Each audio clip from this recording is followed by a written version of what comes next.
Comme tous les week-ends, Anouk arpente les allées des brocantes, toujours bien équipée. La jeune femme est prête à faire de bonnes affaires. Avant toute chose, il faut bien choisir son heure d'arrivée.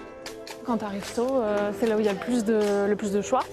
Le gros des gens ne sont pas encore arrivés. Donc forcément, tu as un peu le choix du roi. Et puis sinon, sur la fin, les gens se débarrassent, donc n'ont pas envie de rentrer chargés. Vous le faites à combien le vase? 3 euros. 3 euros. Et puis il faut avoir l'œil aiguisé pour ne rien négliger, comme ces caisses qui semblent traîner dans un coin. Souvent les pépites, en fait, elles sont dessous, elles sont pleines de poussière, elles sont sous des trucs cassés. Donc là, il ne faut vraiment pas hésiter à fouiller, surtout quand on voit des caisses comme ça. Fouiller, c'est le secret pour dénicher de bonnes affaires. Il y a de la vaisselle ancienne. Il faut aussi s'y connaître un peu. Par exemple, ça, c'est de la terre de fer.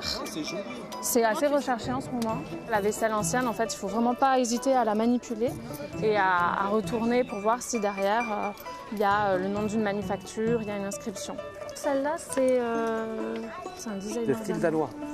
Et du coup, c'est une pièce qui est assez chouette, qui est intéressante. En fait, moi, je ne connais pas toujours la cote de tous les produits, tous les designers. Donc, ce que je fais, c'est que je prends le produit qui m'intéresse en photo et je la charge après, sur mon téléphone. Et je peux voir derrière combien elle est cotée.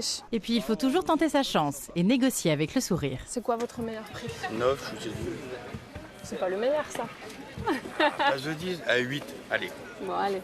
Ça va? On fait comme ça? On fait comme ça. Affiché à 19, je lui avais dit 9, elle m'a fait un gros sourire, je lui ai dit 8, elle m'a dit voilà. Je me suis fait avoir. Une ébréchure, une pièce manquante, c'est une nouvelle occasion pour Anouk de négocier. Ah oui, ça c'est pas cher, il y en a 5, il manque un. 50 cents la pièce. Quand on n'a pas un set complet, en fait, on peut essayer de négocier les prix comme ça. Je vous prends l'ensemble pour 2 euros.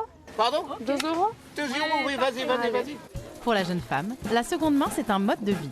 Chez elle, que des pépites dénichées en vide-grenier. Par exemple, cette table en marque que j'ai chinée, une vingtaine d'euros, parce qu'elle a un petit défaut sur le côté. C'est une jolie prise. Une passion tellement débordante qu'elle a décidé il y a quelques mois d'en faire son métier. Une fois retapées et nettoyées, ses trouvailles sont mises en vente sur sa boutique en ligne. Un moyen de redonner vie aux objets du passé.